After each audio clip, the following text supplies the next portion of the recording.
Hello students, कैसे हैं आप लोग। तो आज का न्यू टॉपिक है हम लोगों का ट्रिग्नोमेट्री इक्वेशन। वैसे तो ये टॉपिक सीबीएसई ने रिमूव कर दिया है, पर बाकी चैप्टर्स में ये यूज होगा, तो थोड़ा सा इसको पढ़ लेते हैं क्या है इस चैप्टर में।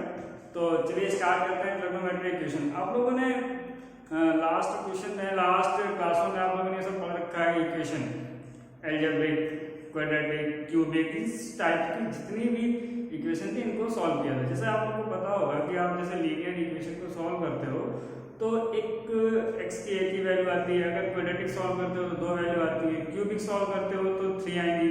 तो यहाँ पर क्या होगा, चलिए देखते हैं। जैसे मान लीजिए मैंने ऐसा लिख दिया, जैसे पहले तो आप समझते हैं कि ट्रिग्नोमेट्री इक्वेशन है क्या, यूज क्या है, ये सारी चीजें देखते हैं। ट्रिग्नोमेट्रिक इक्वेशन, ठीक है। चलिए स्टार्ट करते हैं ट्रिग्नोमेट्रिक इक्वेशन।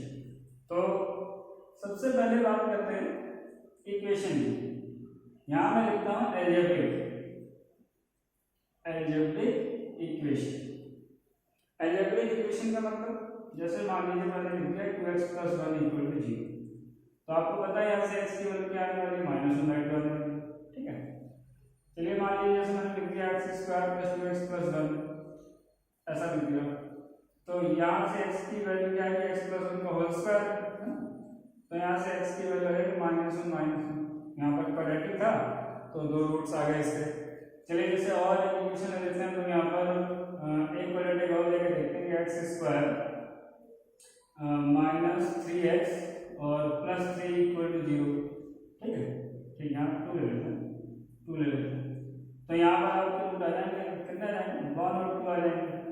तो देखो यहाँ पर लीनियर था तो 1 डिग्री है तो एक ही रूट आया, यहाँ पर क्या 2 डिग्री है तो दो रूट्स आ गए, भी क्वाड्रेटिक है 2 डिग्री। पर ऐसा ट्रिग्नोमेट्री में पॉसिबल है या नहीं, ये चीज देखते हैं। अगर x को मैं रिप्लेस कर देता हूँ sin थीटा से, sin स्क्वायर या किसी भी ट्रिग्नोमेट्रिक रेशियो से आप रिप्लेस कर दो, sin square theta -3 sin theta +2 = 0, ये जो इक्वेशन है ये आपके ट्रिग्नोमेट्रिक इक्वेशन है। मैंने क्या किया, x की जगह पर sin थीटा लिख दिया। अब x की जगह पर sin थीटा लिखा तो क्या आ गया, sin square theta -3 sin theta +2 आ गया। अब आप सोचो कि यहाँ पर x की वैल्यू 1 और 2 आ गई, तो यहाँ पर sin थीटा की वैल्यू 1 और 2 आ जाएगी। अब sin थीटा की वैल्यू 1 और 2 आ गई, चलिए sin थीटा 1 आ जाएगा आपका, तो sin थीटा 2 आ जाएगा। sin थीटा पर कितना आ जाएगा, 2 आ जाएगा। अच्छा ये तो पॉसिबल ही नहीं क्योंकि sin थीटा के रेंज में नहीं आता। अच्छा sin थीटा 1 आ गया। अब आप सोचो कि यहां पर इस जगह पर थीटा के कितने पॉसिबल एंगल हैं जो इसको वेरीफाई करते हो, sin थीटा = 1, इसको वेरीफाई करते हो। इसको वेरीफाई करने का मतलब ऐसे थीटा की कितनी वैल्यू, 1 2 3 या इनफाइनाइट, यहां पर थीटा की value number of infinite many solution होंगे इस जगह पे। थीटा की जो वैल्यू है कितना, मैनी सॉल्यूशन, बहुत सारे आप थीटा के एंगल बता सकते हैं, और थीटा की वैल्यूज बता सकते हैं जिस पर आपकी वैल्यू 1 आती हो। तो वो इक्वेशन हमें, वो सारे एंगल हमको बताने। अच्छा ऐसा क्यों हो कि यहाँ पर मैनी सॉल्यूशन आया, रीजन ये है कि जितने भी ट्रिग्नोमेट्रिक फंक्शन होते हैं वो सारे पीरियोडिक होते हैं। पीरियोडिक का मतलब डेफिनेट इंटरवल के बाद ग्राफ अपनी वापस पोजीशन पर फिर से रिपीट करने लगता है, जो पहले बना होगा डेफिनेट इंटरवल वही रिपीट होने लगता है। तो ये सारे, इसलिए इनके जो सॉल्यूशन आते हैं मैनी सॉल्यूशन, इसलिए मैनी सॉल्यूशन आते हैं क्योंकि यहाँ पर जो ट्रिग्नोमेट्रिक रेशियो है वो कैसे हैं, पीरियोडिक है। पीरियोडिक समझ लो, मैंने एक टेबल में लिख कर दिया था। जैसा मैं आपको बताऊं कि sin x ग्राफ बनाता हूँ यहाँ पर, तो जैसे मान लीजिए आपने ये sin x ऐसे बना दिया, तो भाई देखो यहाँ पर 1 मिलेगा, यहाँ पर 1 मिलेगा, ऐसे इधर आ जाए, यहाँ पर भी आपको 1 मिलेगा। तो यहाँ पर 1 मिलेगा पर एंगल यहाँ π/2, यहाँ पर 1 मिलेगा पर यहाँ एंगल π/2 नहीं होगा, कुछ और होगा। यहाँ पर 1 मिलेगा पर एंगल π/2 नहीं, फिर कुछ और होगा। ऐसे यहाँ पर भी 1 मिलेगा लेकिन कितना, π/2 मिलेगा। देखिए आपकी x की वैल्यू चेंज होगी पर y जो है वो आपका वही बना हुआ है, यानी वो 1 ही आ रहा है। तो इसका मतलब क्या है, पीरियोडिक फंक्शन भी ऐसा हो सकता है। यहाँ पर नंबर ऑफ सॉल्यूशन जो है वो इंफिनिटी आएंगे। तो ये चीजें बहुत क्लियरली पता होना चाहिए कि एल्जेब्रिक इक्वेशन में जो डिग्री होगी वो कितने रूट्स आ जाएंगे, पर ट्रिग्नोमेट्रिक इक्वेशन में ऐसा पॉसिबल नहीं होता है। क्यों नहीं होता है? क्योंकि ये ट्रिग्नोमेट्रिक कैसे होते हैं, पीरियोडिक फंक्शन होते हैं, इसलिए ऐसा हम नहीं बोल सकते। यहाँ पर जो सोल्यूशन आएंगे वो इनफाइनाइट आएंगे या मैनी सोल्यूशन आएंगे। तो अब क्या करना है आपको, अब आपको ये तो पता चल गया कि चलो ठीक है पीरियोडिक आएंगे, पर अब इनको लिखा कैसे है। अब एक दो आंसर तो चलो बता दें, पर बहुत सारे आंसर, इनको कैसे लिखेंगे? तो इनके लिए क्या है, एक फॉर्मूला है, दो तरीके से लिखना होता है। तो चलिए देख लेते हैं किस टाइप से इनको लिखना है।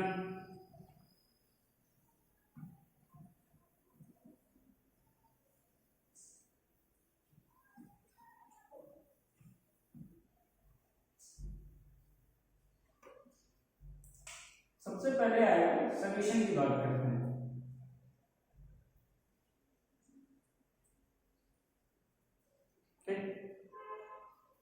दो टाइप से आपको सॉल्यूशन लिखना है। पहला लिखना है जनरल और फिर आपको लिखना है प्रिंसिपल।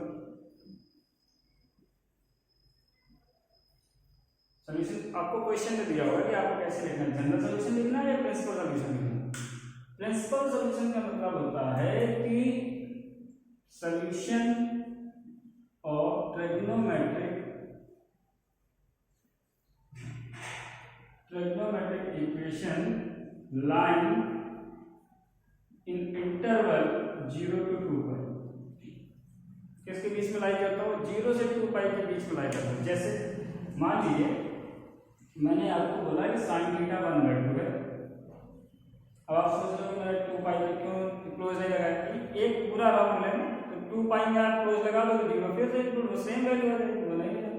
साइन थीटा 1/2, तो आपको पता ना ये थीटा जो है ना, एक तो आपकी जो वैल्यू होती है आपकी 30 डिग्री में 1/2 आ जाती है, सबसे छोटा एग्जांपल। और दूसरा आपका कहाँ रहता है, ये आपका कहाँ पर आ जाएगा, 150 की वैल्यू की कितनी होती है, 180 - 30, ठीक है 150 होता है। तो ये 150 की वैल्यू भी क्या हो जाती है 1/2, तो 30 का मतलब क्या हो गया 5/6 हो गया भैया, 5/6 हो गया। तो 5/6 और 5/6 ये दोनों जो सॉल्यूशन है ना, ये आपके प्रिंसिपल सॉल्यूशन है। कैसे सॉल्यूशन है, प्रिंसिपल सॉल्यूशन, यानी आपका आंसर 0 और 2 पाई के बीच में अगर लाई करता है, यानी फर्स्ट राउंड पे लाई करेगा, तो उस टाइम ये कैसा होगा, आपका प्रिंसिपल सॉल्यूशन होगा। क्लियर? अदरवाइज आप जनरल सॉल्यूशन, अगर ऐसा नहीं लिखा हुआ तो आप जनरल सॉल्यूशन बताएंगे। तो ये तो बात हो गई प्रिंसिपल सॉल्यूशन। जनरल सॉल्यूशन में क्या क्या है, वो हमें फॉर्मूले लिखने। अब होता क्या है, कैसे जनरल सॉल्यूशन निकालना होता है, वैसे तो सीधा सा टॉपिक यही होता है, सीधा सा फंडा ये कॉन्सेप्ट यही है कि आप प्रिंसिपल वैल्यू पता कीजिए और उसका जो पीरियड हो वो आप उसमें ऐड कर दीजिए। जैसे साइन कॉस का पीरियड 2n पाई होता है, 2 पाई होता है, n नंबर ऑफ साइकिल को रिप्रेजेंट करेगा, आप वैसे भी सॉल्व कर सकते हो। तो फॉर्मूले यहाँ पर आपको याद रखने पड़ेंगे। तो क्या फॉर्मूले हैं, देखिए जैसे पहली बात तो sine theta equal to sine alpha हो जाता है ना, फर्स्ट फॉर्मूला है। प्रूफ ज्यादा जरूरत नहीं है, बोलेंगे तो मैं करा दूंगा। Sine theta equal to sine alpha, तो आपकी थीटा की जो वैल्यू आने वाली है यहाँ से वो n pi plus minus 1 to the power n alpha आ जाएगी ऐसा। सेकंड है अगर आपका cos theta equal to cos alpha हो जाता है, तो थीटा आपका 2n पाई प्लस माइनस अल्फा हो जाएगा। Third tan theta equal to tan alpha है, तो theta equal to n pi plus alpha हो जाएगा। ये फॉर्मूला हो जाएगा। अच्छा, इसको आप पहले से नोट कर लें, तो उसके बाद और फॉर्म में लिखते हैं, जल्दी नोट कीजिए।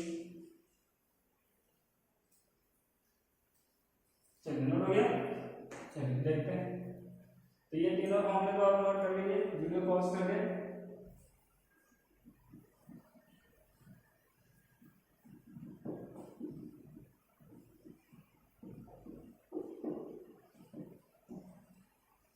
और देखते हैं, तो tan theta equal to tan alpha, theta equal to n pi plus alpha हो गया। फिर फोर्थ फॉर्मूले पे चलते हैं। फोर क्या है, sin square theta equal to sin square alpha हो जाए। फिर cos square theta equal to cos square alpha हो जाए।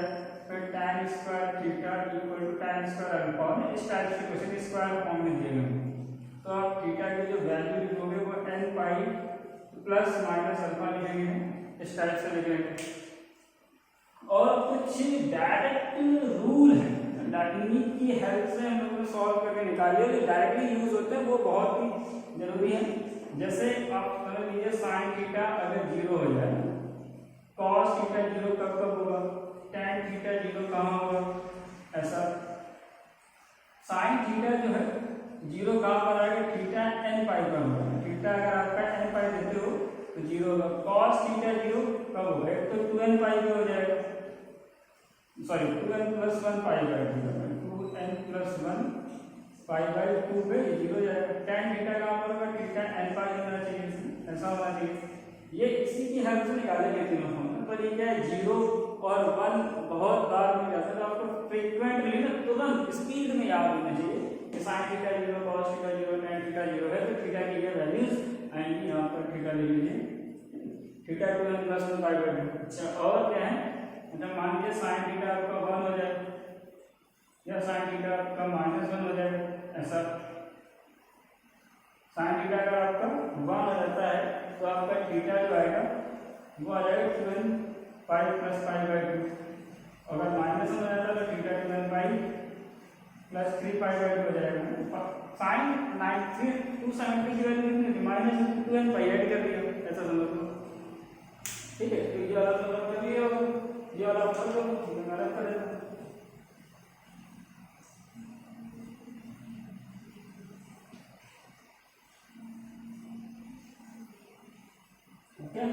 चलिए, तो ये कुछ रूल है डायरेक्टली यूज करते हैं, sine theta 0, cos theta 0, tan theta 0। अब यहाँ पर और सबसे जरूरी बात क्या है, यहाँ पर जो भी n यूज हुआ ना, n मैं साइड में देता हूँ, n सबके हैं, जितने भी फॉर्मूले मैंने यूज किए हैं उन सब में जो n है वो n बिलोंग्स टू इंटीजर, सबके लिए जितने भी फॉर्मूले सब जगह पर n आपका क्या है, इंटीजर है, पॉजिटिव नेगेटिव कुछ भी हो सकता है। फ्रैक्शनल और रैशनल इस टाइप की कोई भी रैशनल एक्चुअली कोई वैल्यू नहीं है, सिर्फ प्रोसेस क्या लेना है, इंटीजर्स लेना है, ठीक है। तो ये फॉर्मूले आप इनको नोट कर लीजिए। चलिए कुछ क्वेश्चन ट्राई करते हैं तो ज़्यादा अच्छा होगा। किस टाइप के क्वेश्चन करने हैं वो देखते हैं।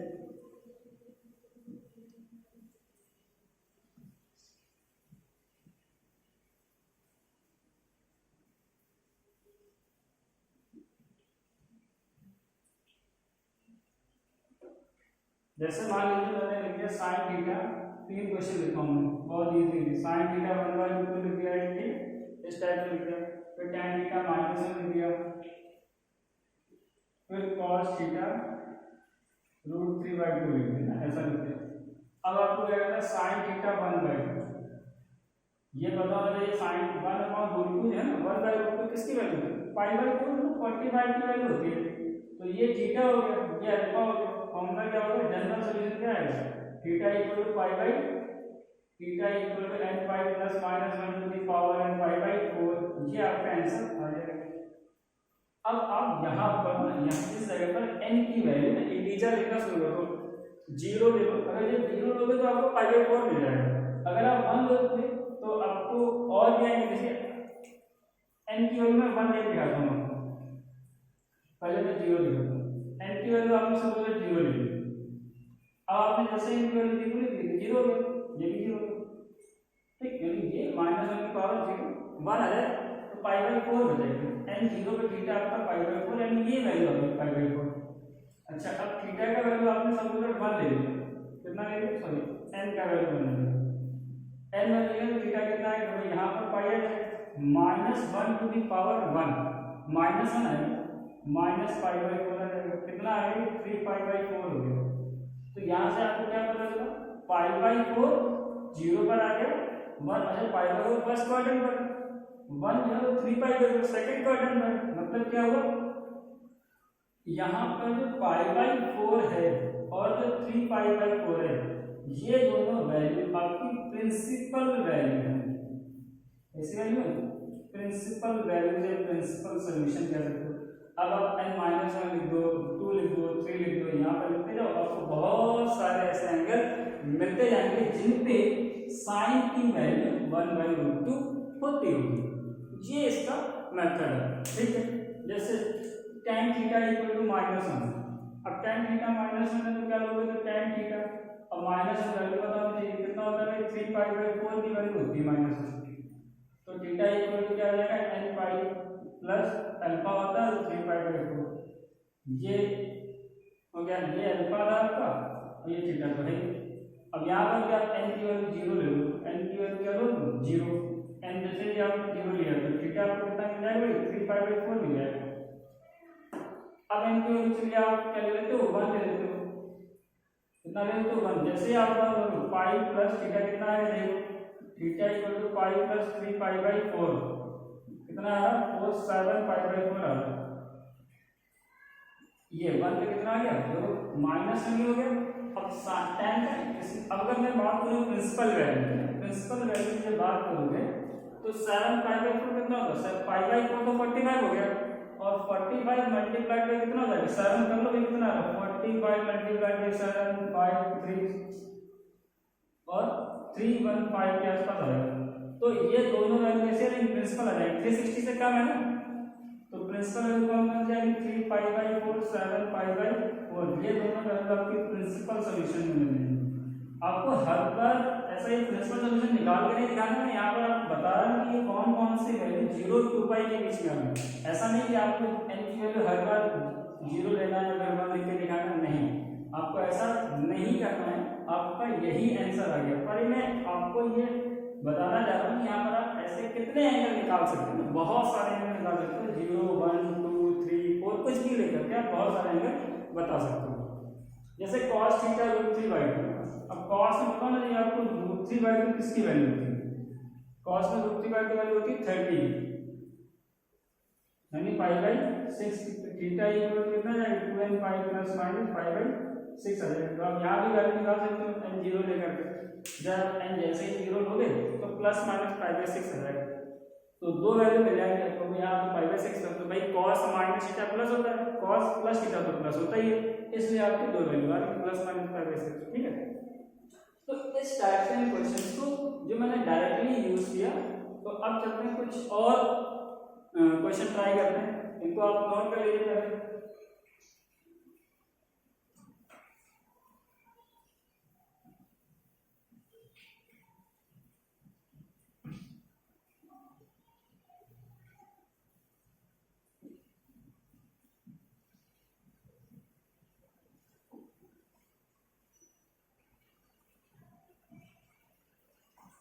चलिए और क्वेश्चन ट्राई करते हैं, जैसे मान लीजिए cos² थीटा लिख दिया इक्वल टू 2 लिख दिया, cos² थीटा इक्वल टू 2 लिख दिया, या cos² थीटा इक्वल टू हमने कितना लिख दिया 1/4 लिख दिया। अब देखो ये स्क्वायर के फॉर्म में लिखा है, तो ऐसा नहीं करोगे cos theta equal two plus minus √2 लिख दो, ये नहीं करना ना, स्क्वायर आ गया तो आप इसको ऐसे इसको स्क्वायर में बदल दो √2², और ये √2 किसकी वैल्यू होती है, √2 वैल्यू होती है π/4 की, cos² π/4, देखिए cos² theta cos² alpha theta equal to directly n pi plus minus alpha लिखेंगे π/4, ये आंसर है। ऐसा नहीं कर सकते, प्लस माइनस दोनों लगा लो, दो अलग अलग सॉल्यूशन आ जाएंगे, तो मैथ्स लिखना है कॉमन सॉल्यूशन लिखना है। यहाँ पर cos² थीटा यहाँ 1/4 है, इसको आप लिख दो 1/2², अब cos के केस में 1/2 किसकी होती है भाई 60 की होती है, 60 कितना होता है π/3 होता है, theta equal to n pi plus minus π/3। अब कई बार होता क्या है कि आप आंसर मान लीजिए आपने इक्वेशन साइन में निकाली, ठीक, साइन cos में दे रखी थी, आपने उसको साइन में सॉल्व कर लिया, आंसर आपका cos में आ रहा, तो आप क्या करना एंगल मैच करना, ऐसा होगा जब आप क्वेश्चन देखोगे और सॉल्व करोगे तो ये कंफ्यूजन आएगा, पर आपका सॉल्यूशन सही होना चाहिए, एंगल मैच करना चाहिए। जनरल सॉल्यूशन के फॉर्म में हो सकता है कि आपने आंसर साइन में निकाला हो, पीछे आंसर cos में आ रहा हो, तो वो हो सकता है इन क्वेश्चन में वो नहीं होगा, वो आगे क्वेश्चन लिखा होगा उनमें हो सकता था ऐसा। चलिए तो ये बात को ध्यान रखना है, इसको भी आप नोट कर लीजिए।